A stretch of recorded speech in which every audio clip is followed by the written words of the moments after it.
Welcome. This is Yahoo Finance Live. I'm Julie Hyman. That's Brad Smith, and we are awaiting consumer price index data that should be coming any moment now. We're just waiting for these numbers here, but it was anticipated that we would see some moderation of inflation data, consumer inflation data, and we have it 0.1% month over month, excluding food and energy, 0.4%, and year over year. 4.0%. That's the headline. On a year-over-year basis, if you exclude food and energy, 5.3%. So all of these numbers coming in pretty much in line with estimates here.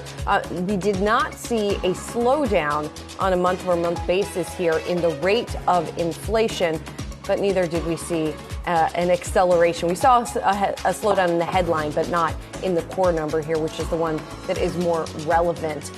So that's what we're seeing writ large here. Brad, I don't know if we've had a chance to sort of go in and see any of the components. I'm looking at shelter prices going up, is what the headline here says, and used cars and trucks on the rise as well. Yeah, as I'm waiting for my screen to refresh once again here, I did have the report up a moment ago. Shelter, the largest contributor to the move higher here that we'd seen month over month here. And, you know, just as we think about this in the broader context of where the Fed is continuing its own inflation busting, that's where, especially as their meeting begins and we eventually get that decision tomorrow, that we'll see exactly how they even look through this data as their meeting commences and what the tone and tenor of that conversation is. And as the report is actually loading back up here for me, I should have it in a second here as long as internet connection stays steady. But all that considered, when you look across some of the core items and where inflation has been stickier versus where in some of the discretionary items that consumers have started to push back and balk at prices